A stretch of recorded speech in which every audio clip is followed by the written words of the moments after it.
Ladies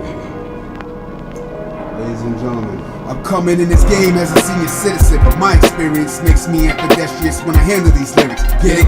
They don't need for verbal to be on some gangster shit. Welcome to another episode of Seven Chamber TV. Thanks for tuning in. Today we are happy to announce we have Verbal G Kent in the house.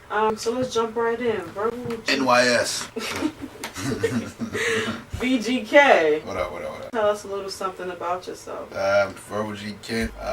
Basically in my 30s, new 20. Been doing this since I was about 9. 9, really? So early? Yeah, and only gotten better with time. So like I said, I'm in my 30s, so I'm not like one of them rappers that if you hear him, he sound old school. Because he's old school. I'm old school, but you won't be. You won't tell.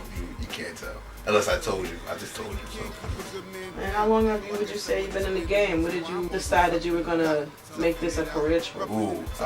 When we was always thought about and would go for it, but it wasn't until actually I jumped in the game with Warsaw Pack, which is me and my brother and my man Off Balance, met up with an associate of ours who he had Peace Productions, and from there, that was a little before my mom's died, and from there we got ourselves a little fan base. So I would say around then. So, being that you have come up in the game, and would you say that you're old school? Do you have like an old school vibe? Not at all. No. So, what would you say is the state of hip hop right now, today, and why? It has a lot of room for improvement. The reason why I say that is because everybody's doing the same thing. But it's not fun no more. They took the fun out of it.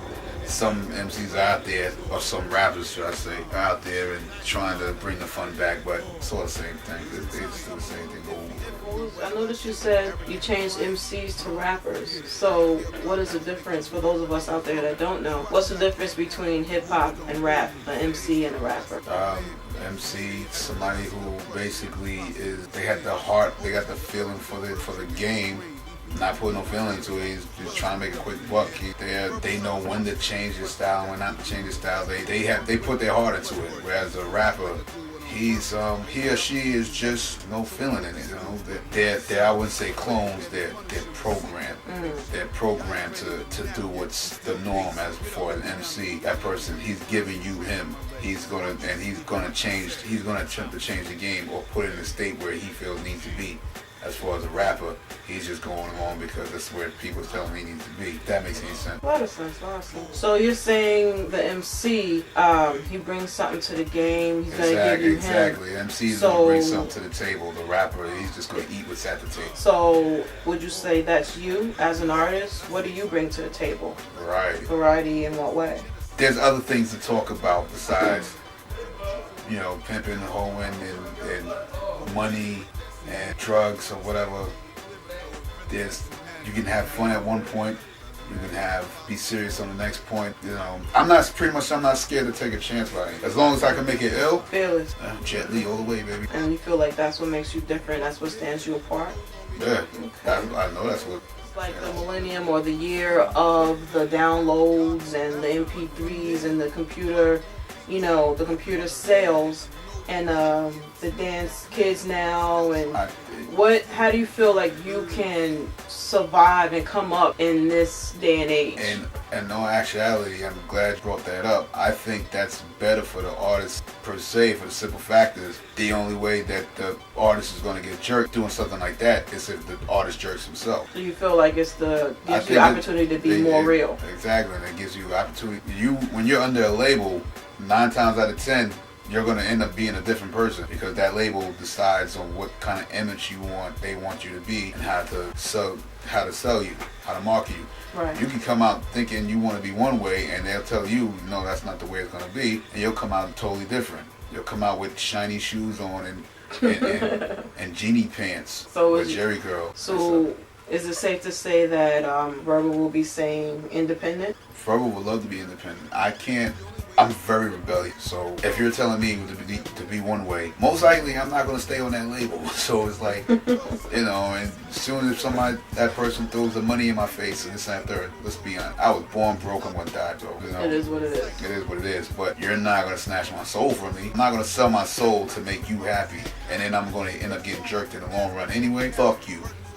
So, you know, I feel independence is the way to go. And, you know, if I don't make it, I can say that I failed. I can't say that I got jerked. One of the last things a motherfucker wants to happen is they get jerked. Nobody wants to get jerked. Especially record labels. They don't want to get jerked. That's why they going around have you doing shit, running through the roof, because they feel that if you take it out on yourself to do what you want, you don't know what the hell you're doing. So, the new album that's set to drop this summer? Hopefully. What would the name of that be? The Calm Before. It's called Calm Before because it's a prelude to what's yet to come. And what production is? We hear tell that you've had a lot of upcoming producers that aren't really known in the game. I'm most likely working with two producers. My man Off Balance, which we've been together for the longest. My homegirl Seb, she engineers and she does the production. Trying to get in contact with my man Raph, but that's soon to come. It's going to happen regardless. And are these all local to Long Island? Yeah. And that's where you're coming out of, right? Yeah, I'm coming straight out of Long Island. Okay, Strong Island coming in hard. If you could pick one artist of all time from any genre or any period in hip hop or whoever else to be on your album, who would that be? Do they have to be a signed out artist there? No, anybody that you could think of that comes to mind. Who does Verbal G can't want to work with? Sutter Kane leads, yeah. Why did you say that? Because that's my little brother. He's the other part of Warsaw Pact or whatever. But I can say this: you're at your best when you have real competition. I look at him as my only real competition. He brings out the best of me, so that's pretty much it. Well, it's good to have strong influences around you. If there's not anything else you want to add. There is something I want to add. I need to borrow $60 so I can go get Street Fighter 4. You're a big gamer then. I'm a nerd. But I make nerdum look cool. Is nerdum a word? You just made it a word. Nerdum is like... You heard it here first. Nerdum. Yeah. Official. I'm copywriting that. Nerdum. Definitely. Well, we want to thank you for coming by, showing us some love, and as always, we look forward to that album set to drop this summer. Look forward in stores, everybody. The Calm Before, Verbal G Kent. Thanks for stopping by, man.